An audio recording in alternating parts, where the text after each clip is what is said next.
Hello and welcome to Two Words Wolves Pod. I'm Ryan Eichten and with me tonight is Leo Sun. Leo, how you doing? I feel like the Titanic meme. It feels like it's been 84 years since the Wolves last played a basketball game, but in reality, it's really just been 5 days of rest and practice since your last game. But in the playoffs, where they play almost every other day, it feels like it's been a long time. And it's felt good, but I'm also ready to go. It feels like it's the perfect little. You can call it like an all-star break during the regular season, but during the playoffs for the Wolves to really have that time. And so it also comes at a great time as well too. It's been busy personally with me, but also the Link season started as well too last week. And so, although we are primarily a Timberwolves podcast, we do support the Lynx here a lot. And they had a great start to the season. They've gone 2-0 so far. They beat their season opener. They beat the Dallas Wings in their season opener, taking down Paige Beckers in her home debut. And then they traveled to Los Angeles, where unfortunately I couldn't make it to the game in person, but they did defeat their old nemesis in a pretty easy route. So they're 2-0. So it's been a basketball still abound. Yeah, Minnesota basketball not really losing all that much lately, and even if you want to go to baseball, the Twins had won 13 in a row. So Hey. yeah, Minnesota sports keeps on winning. The hockey team out here, the Minnesota Frost, I think are winning as well.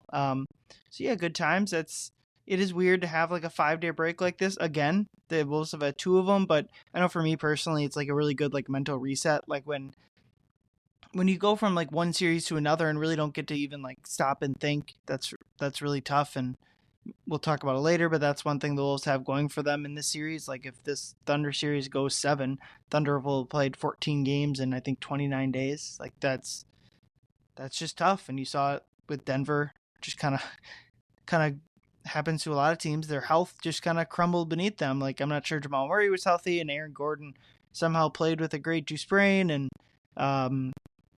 MPJ's got whatever shoulder thing he's got going on, and the Wolves, other than Dillingham's ankle, have been healthy pretty much the entire postseason. I guess other than a 5-minute stretch with Ant's ankle too.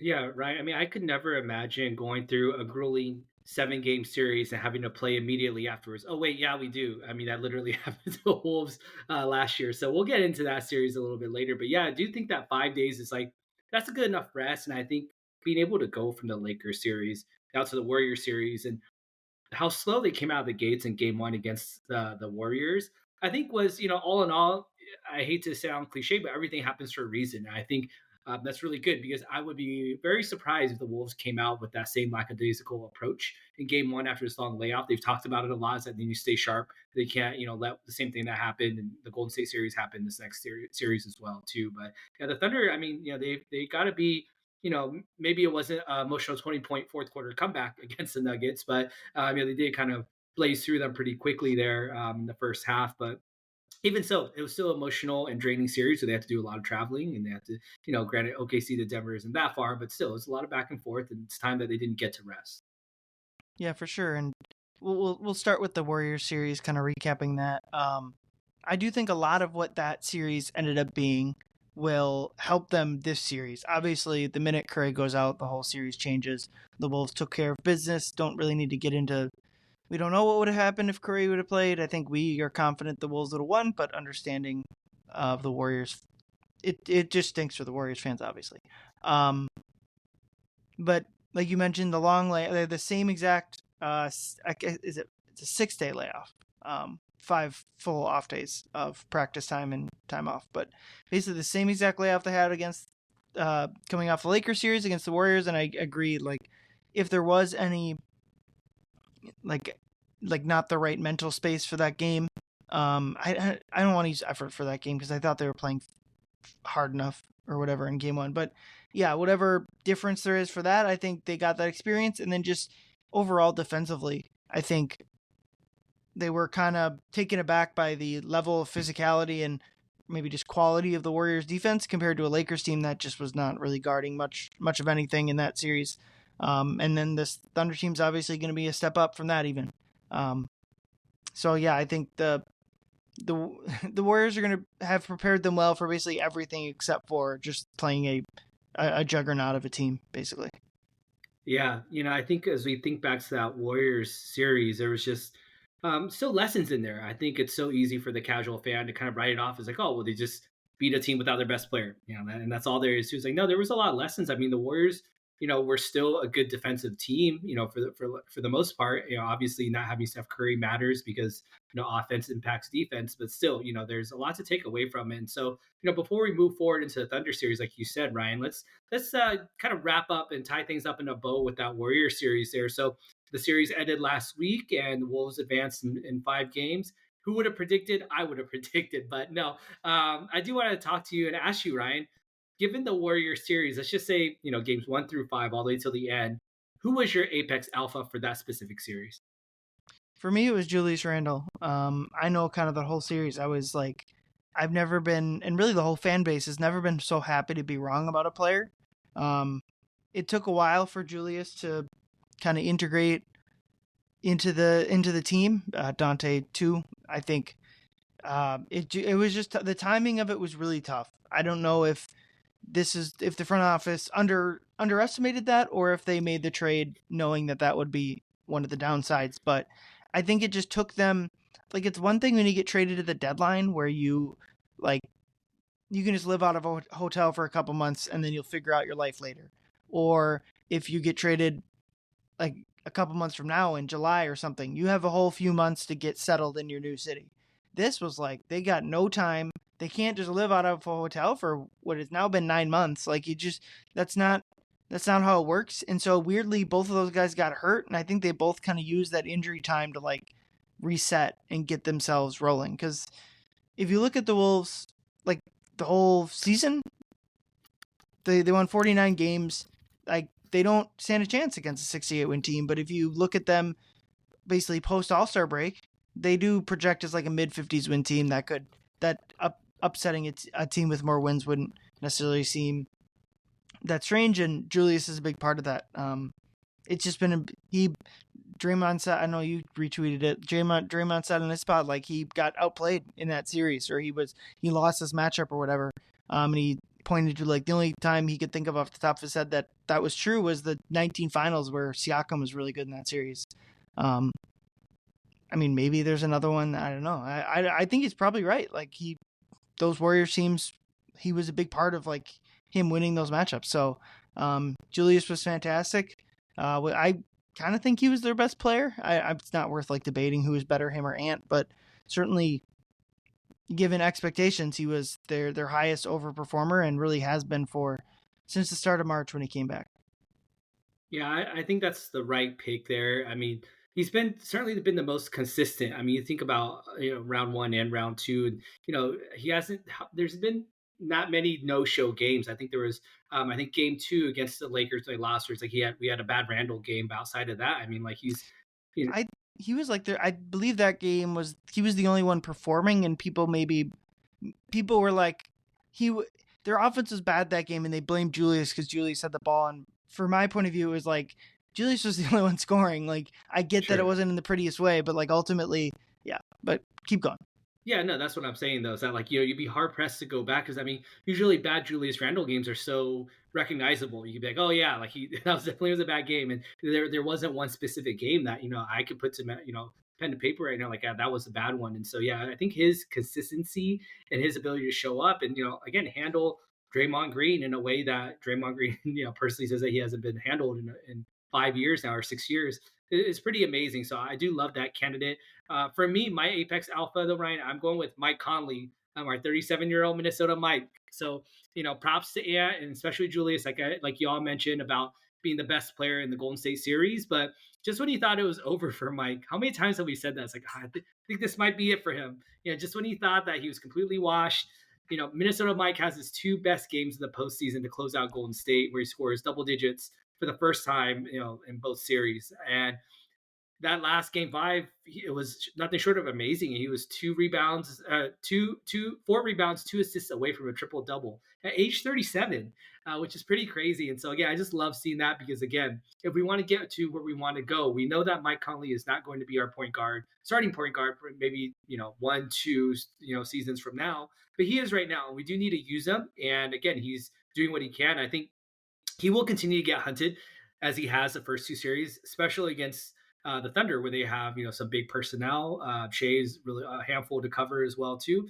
But I mean, if he can hone in on from perimeter like he has been these last, especially that last game 5, and help the Wolves from not turning the ball over, I think that is going to be really key for the Wolves. It's not turning the ball over against a team that leads the league in deflections and steal, all those turnover stats.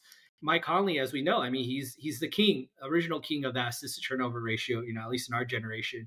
So yeah, I mean, I think he's going to be really important for us, especially in the series if he could manage his way, control the ball on the offensive end, shoot the ball when he's open, and just continue to fight on defense. Yeah, I do kind of like this matchup for him, the OKC matchup, because obviously, like guys like Dort and Caruso are solid offensive players. They aren't like black holes out there, but I do think like those are solid enough those are matchups that you don't feel like I guess if you want to give Caruso the ball and Dort the ball and have them like go 1-on-1 against Mike, that's a win for the Wolves. Yeah, like there'll be issues if like they'll attack him like you said and get Shea on him or get a different player like Jalen Williams on him or whatever. But I do think like this is one of the matchups where Mike can find a spot. I think Golden State was probably another good opportunity for that, both when Curry was playing and when Curry was out. Yeah, Mike's just an integral part of this team.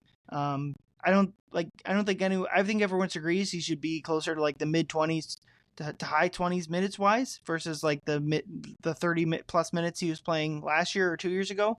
But I just think like you said, like the stories of Mike's demise have been greatly exaggerated. He's still a quality NBA player. Like you mentioned, we don't need to litigate whether he's the starting point guard next year or what next. Let's let next year be next year. We'll have time, hopefully in a month or two, to talk about that. But right now, Mike is just in a very important part of their team, and they're going to need him to continue playing well if they're going to beat OKC.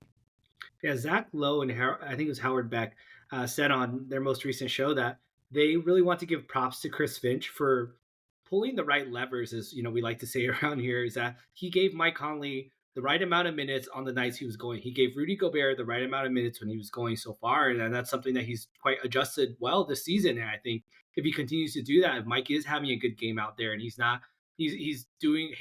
standing his ground defensively, then yeah, Finch is going to roll with them maybe in the mid 20s or upper 20s, and that's great. But yeah, it's going to be really interesting because in order to beat the Thunder team, which we'll get to in a little bit, you got to have everybody in and contributing at the best that they can.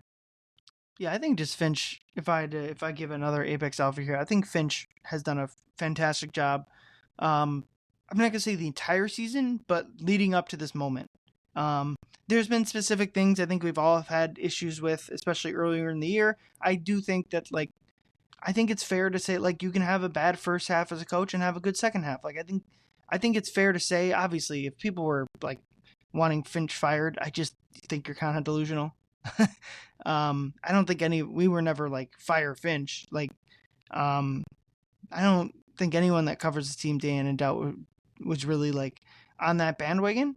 You can correct me if I'm wrong, but I just think everything that people, us fans, whoever have had the biggest issue with him this season have worked out. Them starting Randle instead of Nas has worked out exactly how you'd want.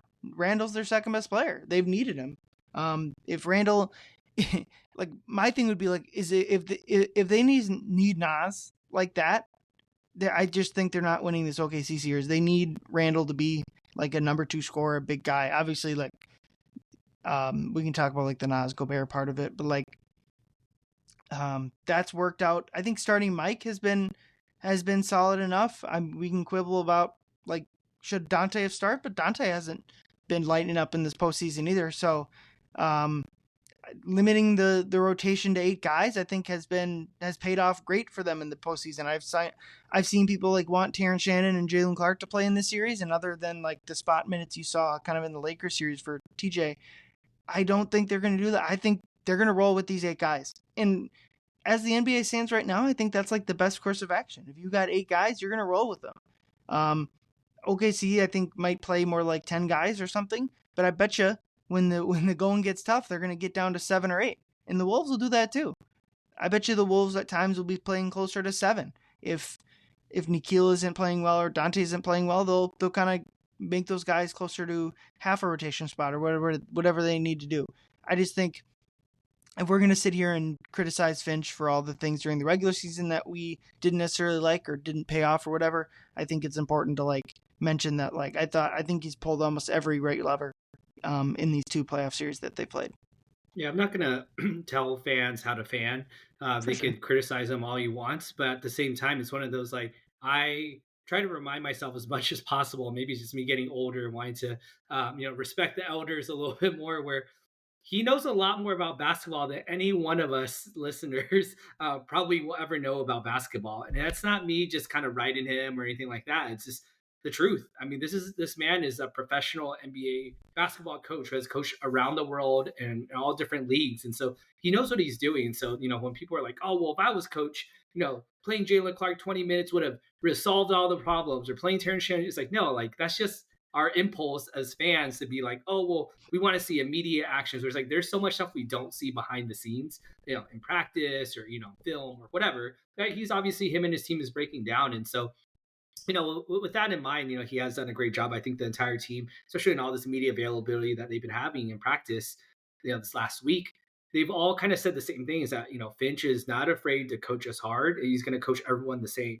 And I think that is really key. Whether it's getting Randle in line, whether it's getting Ant in line, whoever it is, he's done a great job. And so I think, yeah, definitely props to him. But on the flip side of it, there have some players that maybe didn't do so well in this last series, and so we'll move on to our prey of the week. Who did the Timberwolves make their prey and their foe? So I'll start with you, Ryan. Who is your prey of the Golden State Warriors series? I'm just gonna go straight forward and go Jimmy Butler. I was thinking if I was a Warriors fan, I'd be a little bit frustrated with his play, especially given the amount of money they owe him for the next few years. And I just think that they needed him to play better. Once Curry went out, they needed him to be more forceful. I thought he didn't push the issue enough. And maybe all of this is like that's just not the type of player he is at this point of his career, and that's fine. I don't necessarily like think it's unfair. Like I think it'd be fair to like give him that and not like totally crush him because like that's just how the aging curve works. But if that's true, the Warriors are just not like title contenders. They're just not. Like if this is the Jimmy they're gonna get, they'll be a solid team. They could win a playoff run like they did this year. That's all well and good, and that's better. It's a better track than they were heading down pre-Jimmy trade. But I just ultimately my more likely thought is that he kind of poured everything into Game 3, and when that didn't go their way, I think I give up as strong, but like I think he saw the writing on the wall. And for a guy that has been so big about always I just want to win, like that didn't seem like winner talk to me. That seemed like kind of punting on the rest of the series. And maybe I know he was sick. That's all well and good, but if you're out there, you're gonna get. Yeah, I mean that just it all sounds just like excuse making. And again, it's part of it is probably unfair. It's not like he went up there and made excuses for himself or whatever. Like they lost the series. I thought kind of listening to the Warriors, I thought they gave like fair. Like of course they feel confident in their team with Curry. Like we would all say the same thing, but they were just like that doesn't matter. We got outplayed. So I'm really not like looking to like just go in and totally bash Jimmy Butler, but I do think like he should have been able to play better in this series, even realizing that like he wasn't brought in to be their number one scoring option. But I'll give Ryan all the credit because he is a lot more professional than I am, and he is a lot more respectful than I am. I am not about respect when it comes to some of my enemies, and Jimmy Butler is one of those where, yes, multiple things can be true. Yes, maybe he was sick. Maybe he was still hurt. Maybe he didn't have Steph Curry, so he couldn't play the way he was used to playing. Maybe it's a little bit everything. But for this guy to always say that, like, hey, Jimmy's all about winning, he's always all about that, I'm going to have to push back on that because when he requested a trade from the Timberwolves, it was not about winning. It was about the money. And so when he was on the Sixers and they were just, one bounce away from a conference finals or whatever the case was, and they ended up ultimately paying Tobias Harris over him, what did Jimmy get mad about? He got mad that the Sixers paid Tobias Harris over him. he wasn't mad about the product. And why did he leave Miami? He didn't leave Miami because, oh yeah, okay, well, I could have a chance to play with Steph Curry and win a ring. No, he left because the Miami Heat weren't going to pay him what he wanted to pay the same way that the Golden State Warriors did pay him. So I think for him, it's about the money. And again, I'm not saying he can't care about winning. I'm sure, yes, he's a professional athlete. Obviously, he cares, but I think he cares more about money and about himself, to be honest, because he is a dude that, like, at this point in his age, like, he wants to secure the bag, and he got the bag. And look, yes, obviously, will he try to win a ring? Is he going to try when he's on the court? Yeah, of course he is. But I don't think that's the number one priority for Golden State Warriors. And is Jimmy going to get better next year? Is Draymond going to get better next year? Is Steph Curry? I mean, he might be the only guy that's probably going to get better between the three of them next year, even at his age right now. So yeah, I mean, like, you know what? Like, I'm gonna just say it. Fuck Jimmy Butler. Go home, enjoy Cancun, enjoy time raising your kid right now. Played hard, but we'll see you next year. So yeah, I don't necessarily, I don't have much pushback for you on that, to be honest, but I know I'm salty about I'm still pissed that kind of the local fans and the national media all bought into his practice thing immediately. It's been insane for me since it happened. I feel like I'm like Allen Iverson out here, like we're talking about practice, right, really. right. It tainted people's view of Cat for years, and I mean, shout out Cat for making the Eastern Conference Finals before a specific Philadelphia 76er. That's what the other thing I was thinking about Jimmy is, like, there was a lot of bigs that he like ran away from. If, like, I don't know, Cat's kind of proven out to be a really good player. Like Cat, Jimmy, and like a Wiggs replacement, like that could have been a fantastic team. Certainly a healthy Embiid with Butler, they showed you, like you said, if Kawhi's epic jumper rims out like it probably should have, then he was fantastic down the stretch of that game. People go rewatch that game. Like, he was out. He hits the game time bucket right before that Kawhi basket. And I guess the Heat in like the Adebayo but like the Heat were always a superstar away. Like, if they had Jimmy, could they have packaged Adebayo for Giannis? I don't know. Like you said, it's always been about, I don't know, the money, but certainly like the status. Like they're always paying people instead of me, and so like he can say he's all about winning, but clearly there's other. I'm not gonna criticize someone for like trying to get his money, because that's what we're all trying to do. But like, you don't get to do that and then also be like, I'm all about winning, when it's about other things too, very clearly. Yeah. I mean, speaking of besmirching and smearing some names, I'm going to move on to my prey of the week, Ryan, and it is none other than the one-time Defensive Player of the Year, Draymond Green. And for all intents and purposes, Dre had to eat his words. I mean, he spent the better part of May 2024 going on TNT to, again, smear the name of Rudy Gobert. And he had to acknowledge in the post-game presser after they got eliminated that, 4-time Defensive Player of the Year, Rudy Gobert, played well. Like that they have a 4-time Defensive Player of the Year. I mean, that hurt. That hurt for him to have to say that out there. And so, again, I'll give him some credit that he did, admit to that instead of just kind of biting down on his mouth guard and just kind of like, you know what, I'm going to just keep, saying that he's overrated.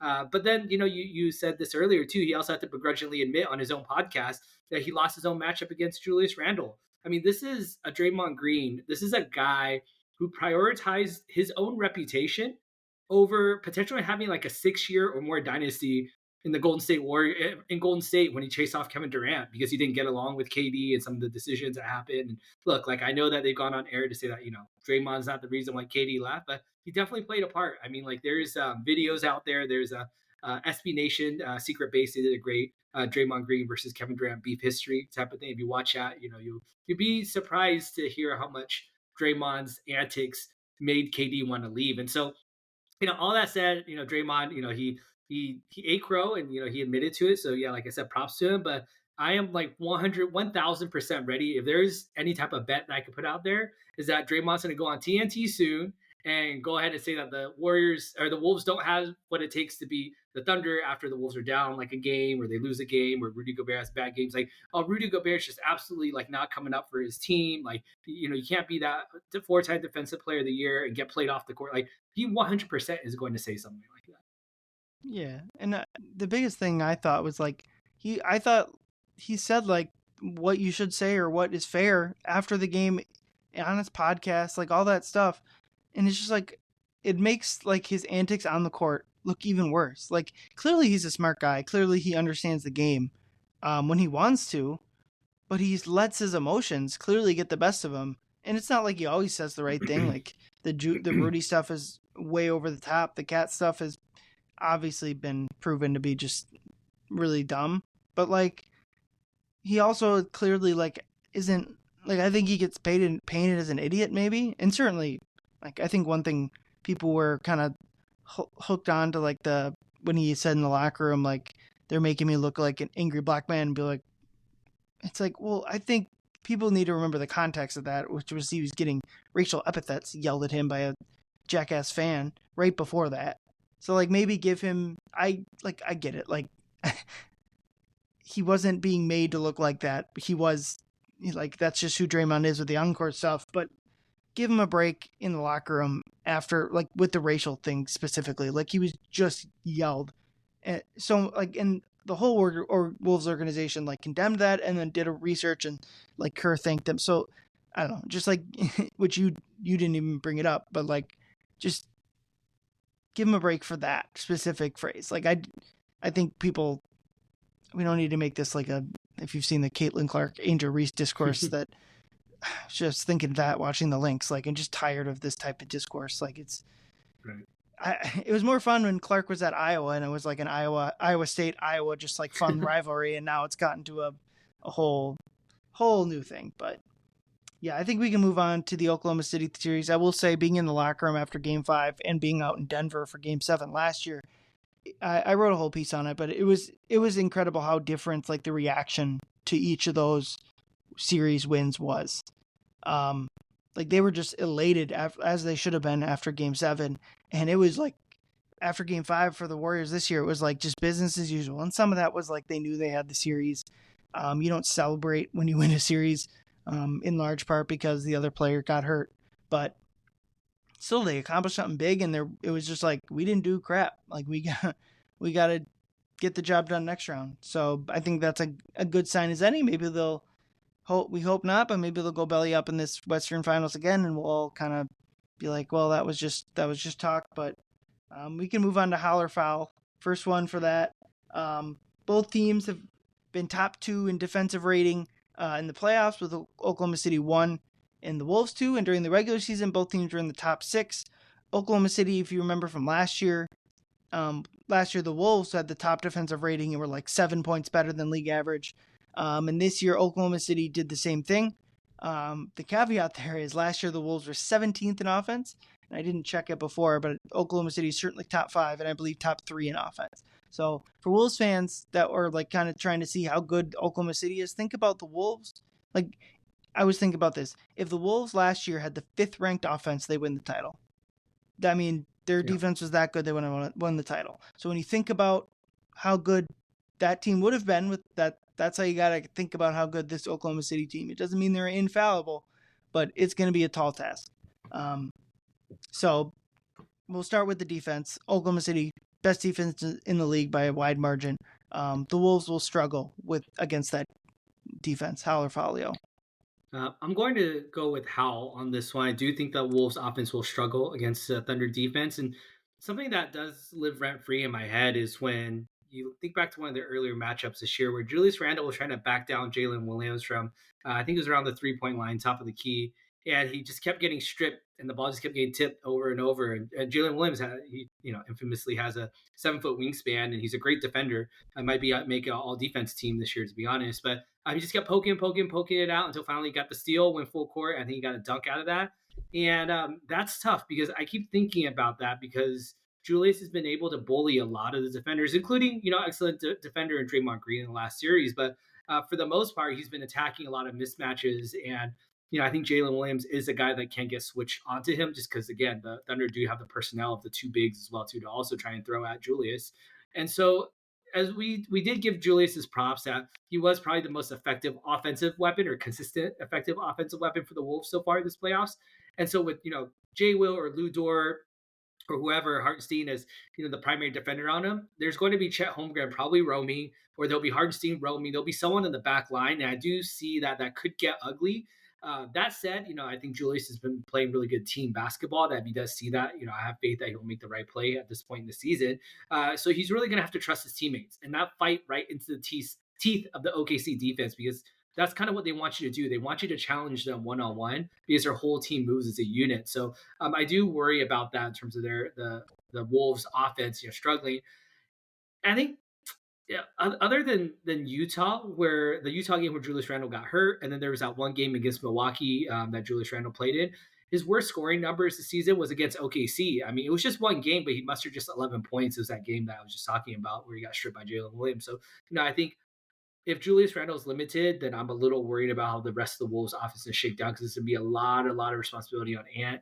And Ant has proven that he does need a little bit of help where he can't just go hero ball every time. So I'm saying how I think they will struggle defensively.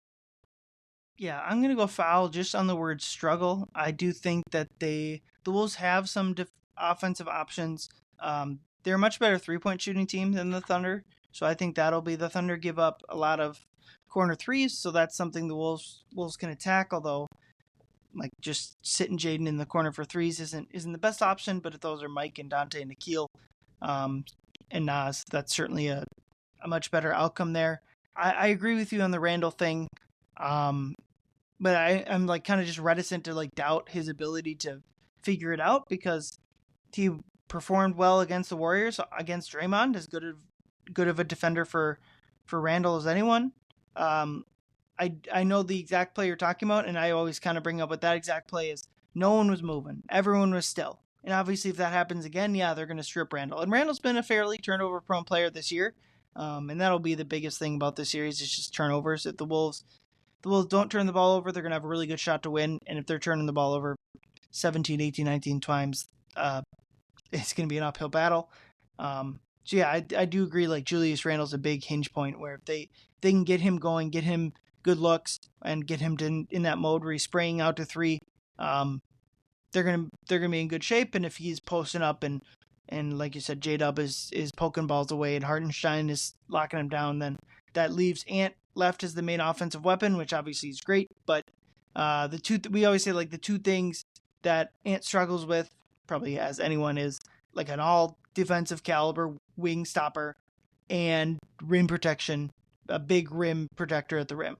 Well, the Lakers didn't have either. The Warriors didn't. They weren't playing Gary Payton much, so they didn't really have either of those two things either. Well, the Thunder got both. They got Chet at the rim. Hartenstein's a fairly good defender, and they'll put Dort and Caruso on Ant pretty much the entire game. So it's going to be Randle's a big hinge point, but if Ant looks like he did last Western Conference Finals, the Wolves got no shot, and they might need him to go supernova in a bunch of these games to win the series. Yeah, I mean, I'm going to try and be as unbiased as possible in these takes. And I do have to shout out that, between Hartenstein and Chet playing primarily that 4-5 and splitting, all the 5 minutes, we're probably going to also see some J-Dub, the other Jalen Williams, as well, too. So shout out to my half Asian brother. He's half Vietnamese, half Black. J-Dub. I am willing to bet he's going to draw at least probably 3 or 4 charges this series as well, too. He led, college and NCAA in charges, and he's been huge. He's given Nikola Jokic some trouble, at least as much as you can give Jokic some trouble. So again, they have just such a deep defensive team. And I think that's kind of where we're both getting to, is that there's just so many different looks and options that they could throw at Julius. There's so many options they could throw at Ant. So I really think it's going to have to be a total team effort to beat him. Yeah, I agree. Let's switch over to the other side of the ball. Looking at the Wolves defense going up against the Thunder offense, one stat that stands out there that you put down here: Wolves are 4th in effective field goal percentage during the playoffs. Thunder are 9th. That's a big thing. The Thunder get a lot of their, similar to the Warriors, really. The Thunder get a lot of their value out of turnovers and scoring off of those turnovers. The field goal percentage they're not as concerned with. So like I said, forcing turnovers against the Thunder as well as limiting your own are going to be big. But kind of the flip side of the first question, the Thunder will struggle to score the ball, Leo. Howl or foul? I'm also going Howl on this one as well, too. So we alluded to it earlier, but remember when the Wolves were swept in the first round and they finished, when the Wolves swept the first round and then gave emotional, grueling 7-game second round series, and then ran out of gas in the Western Conference Finals. I mean, I think OKC is about to find out. They swept the Grizzlies and they had a grueling 7-game emotional. It's almost like a backwards series against the Nuggets that we did, where they really had an emotional game one loss, but they had an easy game 7 win.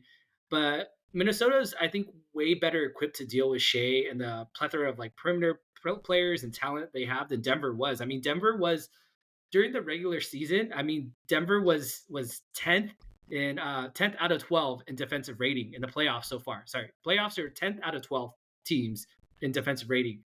And then in the regular season, Denver was 21st out of 30 teams in defensive rating. So they've been a piss poor defensive team all series. So the fact that they pushed OKC to 7 was because OKC struggled to score the ball outside of, like you said, points off turnovers and fast break points. That's what they are top one, or if not top one, then top two in the playoffs so far.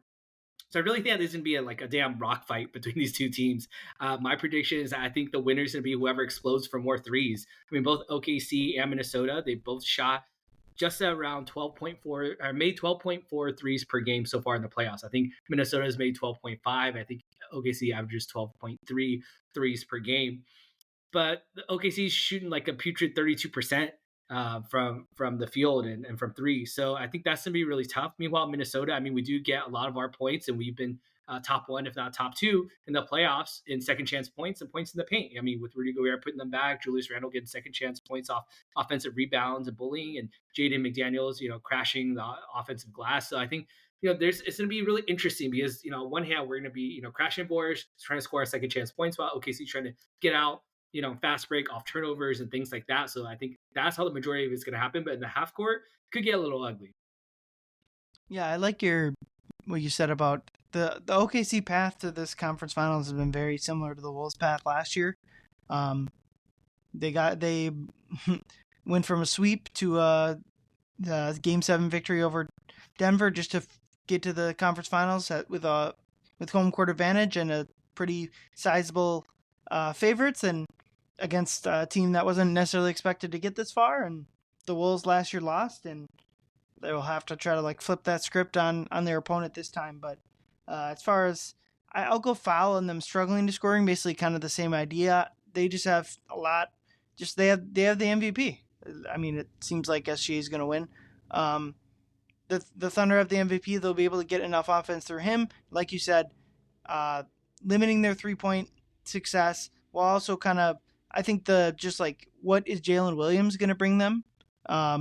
He had an up and down Denver series, had some brutal games and had some solid games as well. That's kind of been their thing the whole year. I think you kind of know what you're going to get from Chet, from Hartenstein, from Jordan Crusoe, aside from 3-point volatility. But yeah, how much I think you stick Jaden on SGA and a bit of Nikhil too, because he was that playing game a couple years ago. Nikhil did a fantastic job on Shea. And you kind of play it as straight up as you can. Obviously, you never play it truly straight up, and you try to limit what everyone else can do, and go from there. Do you think we'll see any Jalen Clark minutes? So, for those of you that don't remember, I mean, he played particularly well against Shea, I think, in one matchup. But again, that's during the regular season. I think the Wolves are a little bit banged up at that time as well, too. But you say no. No, I don't expect anyone outside of the Wolves' top 8 to play consistent minutes. I just don't. That's been the thing. People have called for it. I plainly disagree. I think these are your top guys. When you get to the playoffs, you're going to play, especially your experienced guys. I think people underplay the level of experience the Wolves have, and I just think you ride the horse that got you there. It's not if there's foul trouble or knock on wood and no injuries, but if that happens, then obviously that opens something up. But I think your top 8 guys are too good to kind of fiddle around with people that haven't really been playing the entire playoffs. Yeah, I think that's fair, and I do agree with you. I mean, but watch game 1. There's a blowout. I won't say who, but say there's a blowout. Fourth quarter, there's 8 minutes of garbage time, and we get 8 minutes of Jalen Clark. I'd be like, I told you, Ryan, we're gonna get ourselves some Jalen Clark. Well, now you're just acting in bad faith over there. All right, next Hell or Foul. There's 6 All-Stars between these two teams, but it might come down to who's going to be the best player in the series between like I said, the likely MVP and hopeful MVP favorite next year or years to come, Anthony Edwards. So Howell or Foul, Ant will be the best player in this series. I am going Howell for this one. And I am saying this because how many times in this particular playoff run has it looked like Ant was just a little bit off during the first half of the playoff, during the first half of games where it's like, you could be like, oh, maybe because, LeBron rolled up on him or who is it? Trace Jackson Davis landed on his ankle. So maybe he's a little bit hurt or something like that. And then in the second half, he just totally turns it on. He looks like a completely different player. I mean, that's happened a lot. And the truth is in the numbers. So far in the playoffs, in the 10 games that the Wolves have played, Ant has averaged 9.7 points on 36% shooting in the first half. In the second half, he nearly doubles the scoring up to 16.8 points in the second half on an incredible 51% shooting in the second half of the playoffs. And so I bring those numbers up because I believe that he's been trying to bide his time. Like that's a microcosm of him trying to bide his time for this playoffs, for the second half of the playoffs. Unlike what he did last season, we saw him just come out firing against the Memphis Grizzlies in the very beginning of his first playoff series. We saw him just come out guns firing against the Nuggets at next year. Same thing against the Suns last year. He came out just absolutely just sandblasted the Suns last year. And so this season we saw him really kind of take a more measured approach. Yeah, he had I think a 40-point game or a couple 30-point games here and there, but I think he's been saving himself for like, this is when I really got to turn it on. I'm not saying that, he's going to average 40 points a game in this series, but I do think he's been saving his best for the second half of the playoffs. So in my opinion, I'm saying how I think Ant will be the best player in this series. Yeah, I think that's a good point that maybe there is some like energy saving going on. But I'm going to personally go Foul. I'm going to default to Shea being the better player. I do think Ant has like a theoretical ceiling that is higher than SGA, but like SGA has had just a sensational season, and it's going to be hard for me to say like Ant's going to be able to outplay him. But I kind of do think that if the Wolves win the series, we're going to look at it and be like, well, Ant outplayed SGA, or at the very least, like Ant was just as good as SGA that entire series. I do think that that's going to probably need to happen if we look back and it's just like, yeah, SGA is the MVP. He was kind of very clearly the best player in that series. I think the Wolves might be in trouble under that scenario. But yeah, last topic here. Oh, go ahead. I was going to say, I was going to agree with you. It is hard to bet against SGA. this is a guy that I've had in, my fantasy dynasty league for a while, and he's carried my team to 3 out of 4 championships. And so, I'm very in tune with his development as a player. And, he's been super consistent, right? And I think if the Wolves do have a path to beating the Thunder, it's breaking that consistency up. Is that throwing him into a little bit of a loop? We did see him get, a little bit flustered here and there against the Nuggets. But again, as I mentioned, they were a terrible defensive team. And so hopefully the Wolves could do a little bit better. Yeah, I agree. It's gonna be fun. Whatever happens, I think it's gonna be fun. Obviously, if the Wolves end up losing, that's not fun, but I think it's gonna be an entertaining series. Last topic here. The Wolves are much more experienced. I was kind of thinking about the players that they have on their roster that have played for multiple playoff teams, because I think this is like really good experience where you get not only obviously you're playing more opponent team, but like you get a sense of what the playoffs are like in different rosters. So I counted this up. Players that have played for different teams in the playoffs. Mike Conley, Rudy Gobert, Julius Randle, Dante DiVincenzo, and Nikhil technically. He got into one garbage time game for the Jazz. But even not, he was on their roster. I think there's some value experience there. And then the 3 guys left of the rotation, Ant, Naz, and Jaden are the 3 others who have both been kind of similar to OKC, like they've been playing together for a long time. So in that sense, it's similar to OKC. But I just think, my howler foul is that the experience factor will matter in the series. And I'm going to go Howell. Like, I just think that type of thing matters. OKC doesn't have a lot of experience. I guess SGA and Caruso fall into that category of playing for both teams. But it's for a lot of these guys, for almost their entire roster, Shea included, it is their first time playing in the conference finals. And with the Wolves, we saw what that meant. Ant and Jaden did not perform as well as they did earlier in the playoffs. Naz too. They got tired. They had to go from Denver to back home. Like all that. I just think that matters. Maybe it won't matter enough for the Wolves to win the series or whatever, but I do think that the quote, Kat, what do you want us to do? Like, how much losing do you want us to do last year? I it's a completely fair and acceptable answer for Cat. But also like there is a point, like you have to gain this experience to like know what it's all about. It sounds cliche, but I just think it's true. It's not to say the Wolves that experience is the end all be all. I just think it matters for like on paper the Thunder are X amount better. I just think like the experience difference lowers that a good amount. Yeah, I think after disagreeing with you on the first three topics, I'm agreeing with you on this one. I'm saying how as well too. You mentioned all those players on the Wolves side. I also did the same. I kind of crunched, or not crunched, but kind of sifted through the players on the OKC Thunder, and outside of their second round run last season, where the majority of the team has come back. That's Caruso, who had a championship run with the Lakers. Isaiah Hartenstein, who played in the Western Conference Finals or Eastern Conference. Yeah. Played with the Knicks. But Isaiah Joe, I think, played a couple games for the Philadelphia 76ers. Yeah, those are not really in their rotation, though. Right. So, those are the only three players. When, again, you look at the laundry list over on the Wolves side. And I do 100% agree with you is that, not only did, this specific Minnesota group make it even further than their group last year, but we also have more vets that you said, on this team that have gone through more heartbreak, that know how to, take this anger and the sadness and this motivation that they've kind of harnessed over the years. Like, I am someone that I'm not going to trauma dump right now, but I've gone through a lot of trauma in my life. I've gone through a lot of hardship, and that has made me into a stronger person who I am, where there's like not very many things that could throw me off. And that helps me in a lot of ways. In my work, in my college work, I work with students and a lot of, at-risk student populations. And because of the things I've gone through in my life, it does help me be able to help them and to be able to get them to where they need to go. And so I think with the vets having that, Mike being 37 now, and, all the team on the roster, his teammates have all said the same thing. They want to do it for Mike. And you see Julius really kind of changing who he is as a player for this. They've seen so much. You can go up and down that roster. So I think the power of friendship matters. And I know that OKC is a team that does all their little post-game courtside interviews together and bundled up, but they're kind of teetering. I think there's a balance between that naive ignorance that you kind of want to have a little bit of, that you want to go in believing that, hey, we can win, who cares, versus like, hey, but we have experience and we know the pitfalls that we can run into. I think the Wolves have a better balance of that versus OKC, where it's like, hey, we're just young and mathematically we're supposed to win, and we're gonna do it, right? So I 100% agree with you on that. Yeah, and I think even a guy like Joe Ingles, who obviously won't play a big role on the court in this series,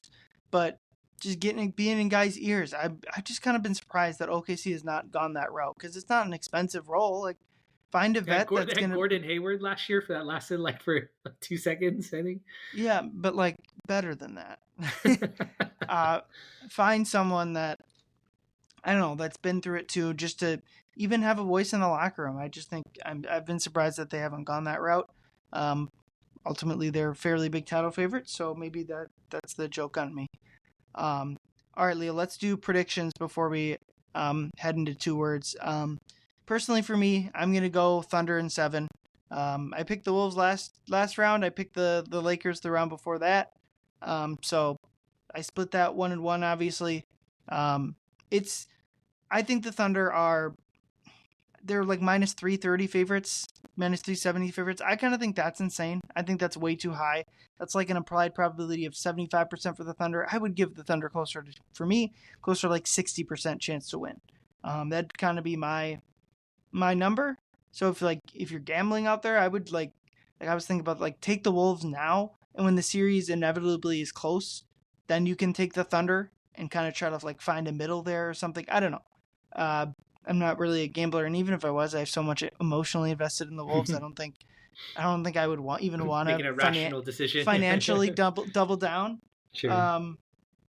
Yeah, I just think I do think the Thunder are better. If you told me for whatever reason I can't pick Thunder in 7, I'd probably go Thunder in 6 before Wolves in 7. But I think the Wolves have a very good chance to win this series. I don't think it's some sort of it'll be some giant upset for me in my eyes, but it's hard not to pick the Thunder. But I'll leave it up to you. You've gone 10 for 10, basically. You've picked the game, not just, which I'm going to force you to do it again. You've picked not just the series game outcome rate, you picked each individual game along the way. You picked Lakers, Wolves game 1, Lakers game 2, and the Wolves win it from there. And then you picked what you called the douchebag sweep against the Warriors, with the Warriors taking game 1 and then the Wolves sweeping out from there. I don't know how you knew Curry was going to get hurt. That was impressive. No, I'm just kidding. But what do you think, Leo? Prediction time. Well, Ryan, my inbox has been flooded with sports bettors all over the world saying, Leo, please tell us, like, what do you see? And I was like, no, guys, like, I'm not ready yet. Like, you can't rush perfection here. And yeah, I did go, like you said, I went 10 for 10. I got, those first 2 series right. And some of my friends at work were asking, well, what do you think's going to happen in this Thunder series? And I was like, I got to talk to the underworld first. I'm going to be back. I'll tell you the day before. When I went to the underworld and I saw some people selling some dark matter, I saw a lot of, interesting things down there. And when I went to the person I go to, let me look into your crystal ball, they said, Leo, you don't have to ask us what you think is going to happen in this series. You already told us. And they played back our playoff preview going into the Lakers series, where I predicted that the Wolves would beat the Lakers in 5, but I also predicted we would win the second round. And I said, I think that the Wolves are going to beat OKC in 7 games and go to the finals. And so I'm going to stick with that same prediction that they told me to trust, is that the Wolves will win in 7 games. Now, if I'm calling my shot, I will say that all of the home teams will win the first 6 games. And the Wolves will go to OKC and win game 7. That is my prediction. And that's what's been told, and that's what's been written in the script. That said, if you bet on it, I am not liable. 2 Words Wolves Pod is not liable for your wrong bets. We are not monetarily responsible for any damage that has been done to you. So there you go. We'll see. Maybe you just want to fade Leo. I don't know. You can do that too. Certainly not. We're not even condoning gambling itself, to be honest. But yeah, that's the old. What's interesting, the Twins 2 World Series win. Those World Series, the home team won all 7 games, and the Twins had home field advantage in both of those series. So that would be kind of a nice touch to me if they went 6 for 6 home field. I will say, if that does happen, Game 3 is going to be an interesting one, down 2-0, and certainly a Game 6 down 3-2 would be kind of a deja vu to last year. But yeah, I like it. It's not a bad pick. I think if I ranked all the outcomes, I would personally go like Thunder in 7, Thunder in 6, Wolves in 7, Wolves in 6, Thunder in 5. Like, that'd be my order. So I'm not that far away from your prediction. But I do find the home court interesting. I don't know if you saw, like, the Thunder on their website aren't allowing people outside of Oklahoma and like the surrounding states. Basically, Minnesotans are trying to buy tickets and they can't. So that's interesting. I don't think that would really work here, but I guess good for them. Yeah, it's gonna be nuts. I think we're just. I want the Wolves Knicks finals. Like that. That's right. My dream. That's right. That's the one. That'd be insane with the cat of it all. But I think there's no better way for Wolves fans to get it, right? I mean, it's either their team or the guy that literally was sacrificing everything for his team, the last decade, exactly a decade. Actually, I posted this on the Wolves social media today. Is that literally 10 days ago? So Ryan and I are recording today, Tuesday night, at 5. Was it May 19th? That literally 10 years ago was when Flip Saunders and company won the number 1 pick in the 2015 draft lottery. And, you saw Flip going crazy with Milt Newton and everyone in the room. And then they went on to pick Cat. And then Cat, obviously, had a great career with the Wolves before he got traded for Julius Randle. And again, Flip Saunders, unfortunately, did pass away just right before the season started. And so, how fitting would it be if it was Cat and the Wolves in the finals, just kind of for all of it.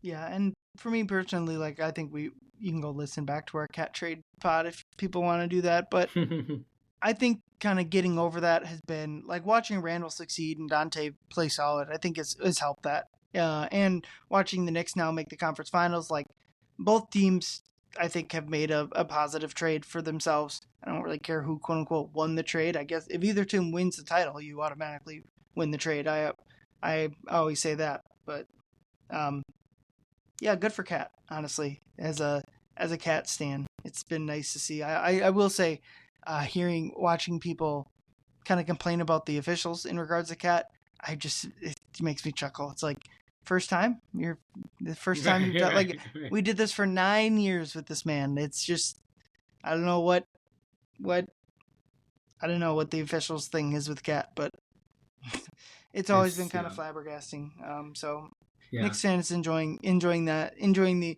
full. I think they've gotten the full. It's just been a season. They've gotten the full Karl-Anthony Towns experience. So good for them. Yeah, I will say, like, him winning would also be great. I mean, would kind of fall. I don't know if it's a Minnesota nice that's kind of rubbing off on me here, but that, like, it's maybe not to the same degree, but when you saw KG win one with the Celtics, I mean, I know I was like rooting for the Celtics just because of the whole KG of it all that year, and it was brought a tear to my eye, watching him win and shout out Minnesota. And then you get to see Kevin Love win with the Cavs, and again, maybe obviously to a lesser extent, but it was great to see him be able to take down the Warriors. And you saw, I think Corey Brewer, he won one with the Dallas Mavericks way back now. But then, of course, Andrew Wiggins winning one with the Warriors. I was less, emotional about that. But again, seeing Cat being able to win, I know usually it's like, oh man, we trade these guys away and they win. But it's like, this is a guy that I think, everyone, or pretty much everyone in Minnesota is rooting for. Yeah, I agree. I think locally the feeling would more be along the lines of like always a bridesmaid, never a bride type of feeling. But personally, I would be more happy for Cat. He got a lot of validation last playoff run, and certainly if they even make the finals, but certainly if they win the championship, he'll get even more of that. All right, our 2 words here. I'm going to start my 2 words. Another chance.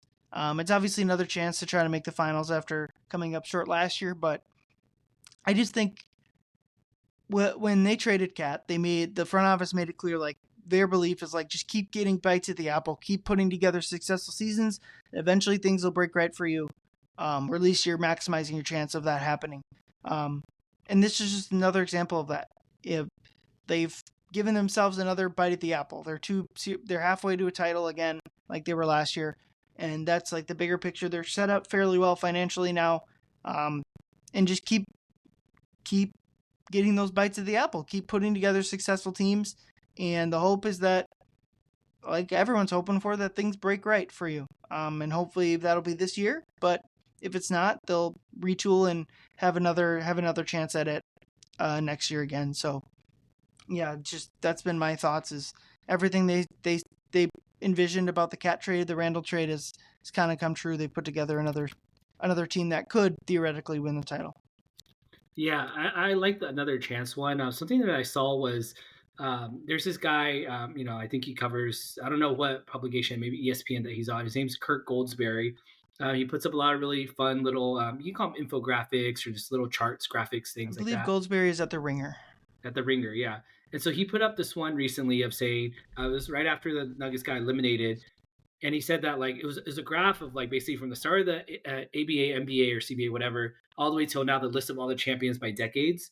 And then he's talking about, like, this year, I mean, we're going to get that parity we've always wanted, to be another new champ.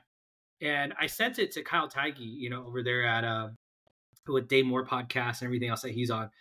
And I sent it to him. I said, man, I got kind of a little emotional looking at that, thinking, like, what if the little Wolves icon is the next one that's up after the Boston one? Like, what if 2025 is that 1 year the Minnesota Timberwolves won a championship, like, ever?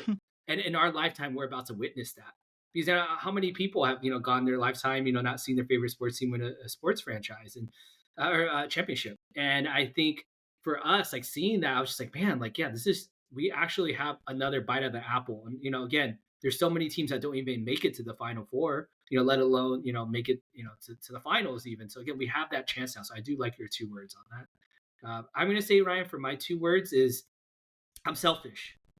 I know I'm kind of cheating. I'm using a contraction there, but I'm going to shout out that same video of Flip and the front office winning the 2015 lottery, where he kept saying, like, give me one more. He kept saying, I'm selfish. Give me one more. And that's exactly the energy that I'm bringing to our Wolves community as well, too. It's like, dude, I'm selfish, man. Like, at this point, I think the Wolves, quote unquote, weren't supposed to beat the Lakers. And then after that was quote unquote, well, they were never supposed to make it to conference finals anyways. But now, like, in the eternal words of Flip Saunders, I'm selfish. Like, give me Wolves in 7. I think that, no one's picking us for this one. And again, the Wolves play well as an underdog, and there's no reason why they can't. They're playing against a better team, but they've beaten better teams, in the past and current this season. So yeah, I'm looking forward to it. Yeah, sounds good to me. Let's be selfish. We'll see how it plays out. I'm excited for game one, Tuesday night. We finally get some normal start times. I think games 1 through 6 are 7:30 Central, and then game 7 is 7 Central. So we get back to not staying up past midnight. I can get home at a reasonable time, um, unlike these last series. Maybe it'll mean some extra content for everyone out there. Andrew and I can kind of stay later at these games when we're not halfway to 2 a.m. or whatever. But yeah, it's going to be a fun series, I think. I don't expect it to be.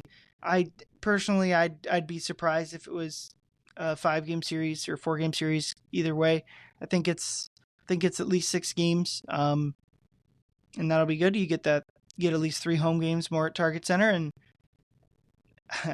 really, hopefully, the Wolves can take down the series and make their first finals ever. But we'll start with game 1. We'll see how it plays out, and we'll go from there. Leo, anything else? No, everyone, just enjoy the ride while you're here. We never know how long it lasts, especially as Wolves fans, we know. So just enjoy the time. That's all I'm going to say. And tune in for our content for the rest of this, hopefully the next month or so. Yep. Thank you, everyone, for listening. We'll be back later in the series. Get home. Drive safe. Go Wolves. Ayoo!